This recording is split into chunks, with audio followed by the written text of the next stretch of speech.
आज जो झारखंड है वन संसाधन के दृष्टिकोण से पूरा देश में अग्रणी स्थान रखता है, पूरा देश में इसका महत्व है। जंगल झाड़ के कारण ही इसका नाम झारखंड पड़ा है। और झारखंड में आज वन्य जीव और मानव के बीच बहुत ज़्यादा टक्कर हो रहा है। एशिया इतना बड़ा महादेश है और एशिया महादेश जिसमें सारंडा जो हमारे झारखंड में स्थित है, सारंडा में एशिया का प्रसिद्ध जंगल है।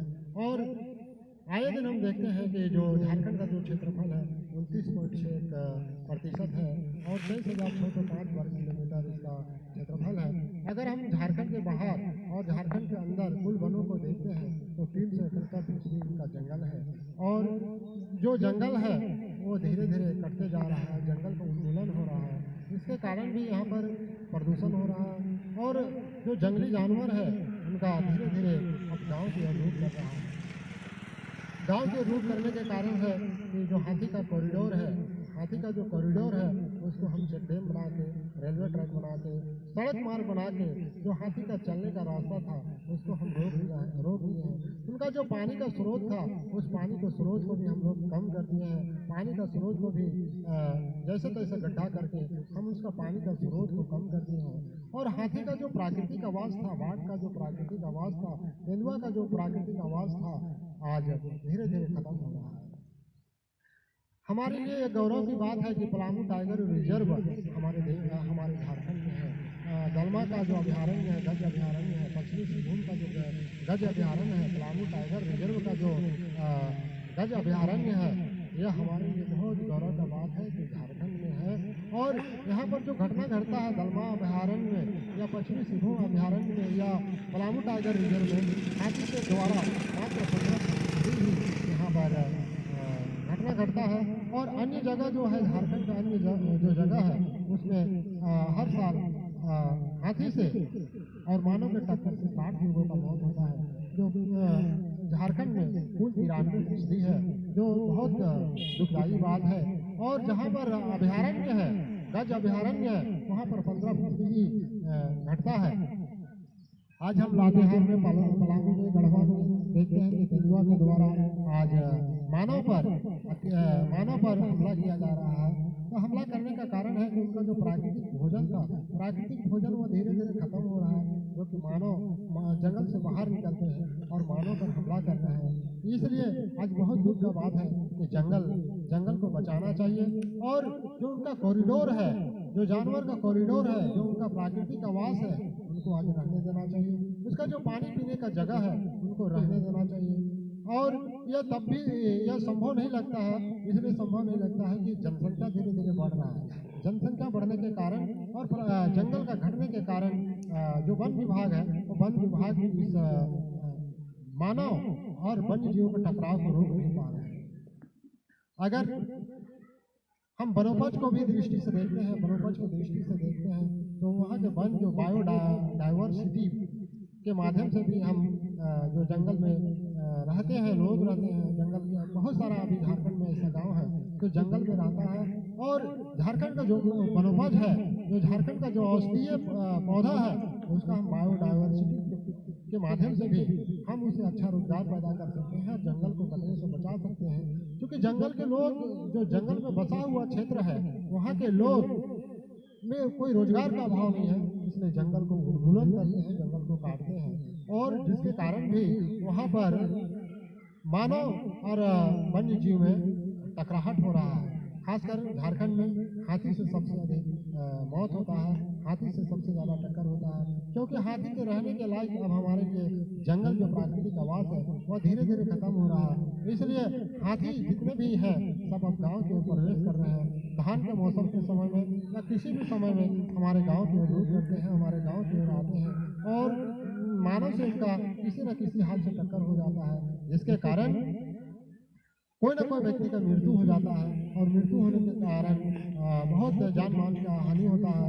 और तो हम सरकार से या वन विभाग से निवेदन करते हैं, वन विभाग से आग्रह करते हैं कि जो जंगल है उसमें जो पेड़ पौधा लगता है वो पेड़ पौधा को फलदार किया जाए, आम का लगाया जाए, लीची का लगाया जाए, कटहल का लगाया जाए, जामुन का लगाया जाए। इससे क्या होगा कि वन का वृद्धि होगा। और जो झारखंड के जो झरना है उस झरना को भी पुनः उद्धार किया जाए, जैसे कि जंगली जानवर गर्मी के दिन में पानी के लिए गांव में नहीं आए तो मानव का टक्कर नहीं होगा। और जो झारखंड के जंगलों में जो आग लगाया जाता है, उस आग को भी वन विभाग के द्वारा रोका जाए या ग्रामीणों को जागरूकता करके उनको रोका जाए, तो हमको लगता है कि मानव और वन्य जीव का टकराहट है वह टकराहट नहीं होगा और वन्य जीव भी सुरक्षित रहेगा और मानव भी सुरक्षित रहेगा और वन्य जीव का भी पेट भरेगा और मानव का भी पेट भरेगा। मानव को भी जंगल का औषधीय पौधा से जंगल के फलदार पौधा से उनको भी रोजगार का प्राप्ति होगा, उनका भी आय संवर्धन होगा, उनका भी आय में दुगुना वृद्धि होगा, जिससे कि वह भी खुश रहेंगे। और जंगल का जो जानवर है, तेंदुआ है, बाघ है, हाथी है, उनका भी भोजन की प्राप्ति होगा। हमारे लिए यह खुशी का बात है कि पलामू टाइगर रिजर्व हमारे झारखंड में है, जो हमारे लिए बहुत गौरव का बात है कि देश के बहुत बड़े अभयारण्य में इनका भी नाम आता है। और जब कोई जानवर हिंसक हो जाता है तो उसको मारने का ऑर्डर या उनको मृत्यु दंड देने का ऑर्डर वन्य प्रतिपालक पदाधिकारी को ही है। वन सुरक्षा अधिनियम 1972 के तहत में वर्णन है कि कोई भी जंगली जानवर अगर आदमखोर हो जाए, आदमी को मारने।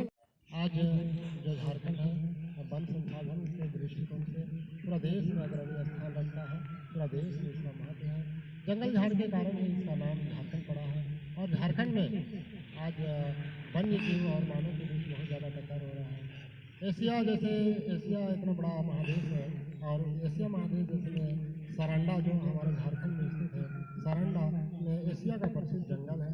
और आए दिन हम देखते हैं कि जो झारखंड का जो क्षेत्रफल है 29.6% है और 23,605 वर्ग किलोमीटर इसका क्षेत्रफल है। अगर हम झारखंड के बाहर और झारखंड के अंदर कुल वनों को देखते हैं तो 371 का जंगल है और जो जंगल है वो धीरे धीरे कटते जा रहा है, जंगल का उन्मूलन हो रहा है। इसके कारण भी यहाँ पर प्रदूषण हो रहा है और जो जंगली जानवर है उनका धीरे धीरे अब गाँव की ओर रुख कर रहा है। गांव के रूप करने के कारण है कि जो हाथी का कॉरिडोर है, हाथी का जो कॉरिडोर है उसको हम चेक डैम बना के, रेलवे ट्रैक बना के, सड़क मार्ग बना के जो हाथी का चलने का रास्ता था उसको हम रोक दिए हैं। उनका जो पानी का स्रोत था उस पानी के स्रोत को भी हम लोग कम कर दिए हैं। पानी का स्रोत को भी जैसे तैसे गड्ढा करके हम उसका पानी का स्रोत को कम कर दिए हैं। और हाथी का जो प्राकृतिक आवास था, बाघ का जो प्राकृतिक आवास था, तेंदुआ का जो प्राकृतिक आवास था, आज धीरे धीरे खत्म हो रहा है। हमारे लिए एक गौरव की बात है कि पलामू टाइगर रिजर्व हमारे झारखंड में है। दलमा का जो अभयारण्य है, गज अभयारण्य है, पश्चिमी सिंहभूम का जो गज अभयारण्य है, पलामू टाइगर रिजर्व का जो गज अभयारण्य है, यह हमारे लिए बहुत गौरव का बात है कि झारखंड में है। और यहाँ पर जो घटना घटता है दलमा अभयारण्य में या पश्चिमी सिंहभूम अभयारण्य में या पलामू टाइगर रिजर्व में, हाथी के द्वारा मात्र 15 ही यहाँ पर घटना घटता है। और अन्य जगह जो है झारखंड का अन्य जो जगह है उसमें हर साल हाथी से और मानव के टक्कर से 60 लोगों का मौत होता है। जो झारखंड में कुल 93% है, जो बहुत दुखदायी बात है। और जहाँ पर अभयारण्य है, गज अभयारण्य है, वहाँ पर 15% ही घटता है। आज हम लातेहार में, पलामू में, गढ़वा में देखते हैं कि तेंदुआ के द्वारा आज मानव पर हमला किया जा रहा है। तो हमला करने का कारण है कि उनका जो प्राकृतिक भोजन वो धीरे धीरे खत्म हो रहा है, जो कि मानव जंगल से बाहर निकलते हैं और मानव पर हमला कर रहे हैं। इसलिए आज बहुत दुख का बात है कि जंगल को बचाना चाहिए। और जो उनका कॉरिडोर है, जो जानवर का कॉरिडोर है, जो उनका प्राकृतिक आवास है, उनको आज रहने देना चाहिए। उसका जो पानी पीने का जगह है उनको रहने देना चाहिए। और यह तब भी यह संभव नहीं लगता है, इसलिए संभव नहीं लगता है कि जनसंख्या धीरे धीरे बढ़ रहा है। जनसंख्या बढ़ने के कारण और जंगल का घटने के कारण जो वन विभाग है वो वन विभाग भी इस मानव और वन्य जीवों के टकराव को रोक नहीं पा रहे हैं। अगर हम वनोपज को भी दृष्टि से देखते हैं, तो वहाँ के वन जो बायोडाइवर्सिटी के माध्यम से भी हम जो जंगल में रहते हैं, लोग रहते हैं, जंगल में बहुत सारा अभी झारखंड में ऐसा गांव है जो जंगल में रहता है। और झारखंड का जो वनोपज है, जो झारखंड का जो औषधीय पौधा है, उसका हम बायोडाइवर्सिटी के माध्यम से भी हम उसे अच्छा रोजगार पैदा कर सकते हैं और जंगल को कटने से बचा सकते हैं। क्योंकि जंगल के लोग, जो जंगल में बसा हुआ क्षेत्र है, वहाँ के लोग में कोई रोजगार का अभाव नहीं है, इसलिए जंगल को उन्मूलन करते हैं, जंगल को काटते हैं, और जिसके कारण भी वहाँ पर मानव और वन्य जीव में टकराहट हो रहा है।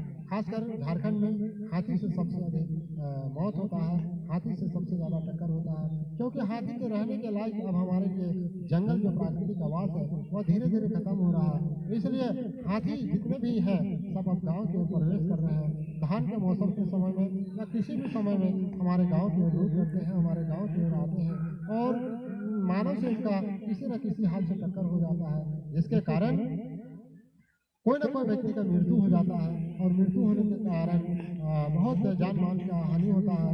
और तो हम सरकार से या वन विभाग से निवेदन करते हैं, वन विभाग से आग्रह करते हैं कि जो जंगल है उसमें जो पेड़ पौधा लगता है, वो पेड़ पौधा को फलदार किया जाए, आम का लगाया जाए, लीची का लगाया जाए, कटहल का लगाया जाए, जामुन का लगाया जाए। इससे क्या होगा कि वन का वृद्धि होगा, और जो झारखंड का जो झरना है उस झरना को भी पुनः उद्धार किया जाए, जैसे कि जंगली जानवर गर्मी के दिन में पानी के लिए गांव में नहीं आए तो मानव का टक्कर नहीं होगा। और जो झारखंड के जंगलों में जो आग लगाया जाता है उस आग को भी वन विभाग के द्वारा रोका जाए या ग्रामीणों को जागरूकता करके उनको रोका जाए, तो हमको लगता है कि मानव और वन्य जीव का टकराहट है वह टकराहट नहीं होगा, और वन्य जीव भी सुरक्षित रहेगा और मानव भी सुरक्षित रहेगा, और वन्य जीव का भी पेट भरेगा और मानव का भी पेट भरेगा।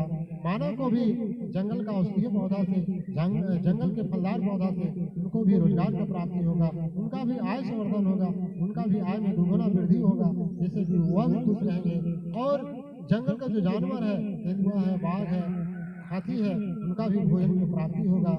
हमारे लिए यह खुशी का बात है कि पलामू टाइगर रिजर्व हमारे झारखंड में है, जो हमारे लिए बहुत गौरव का बात है कि देश के बहुत बड़े अभयारण्य में इनका भी नाम आता है।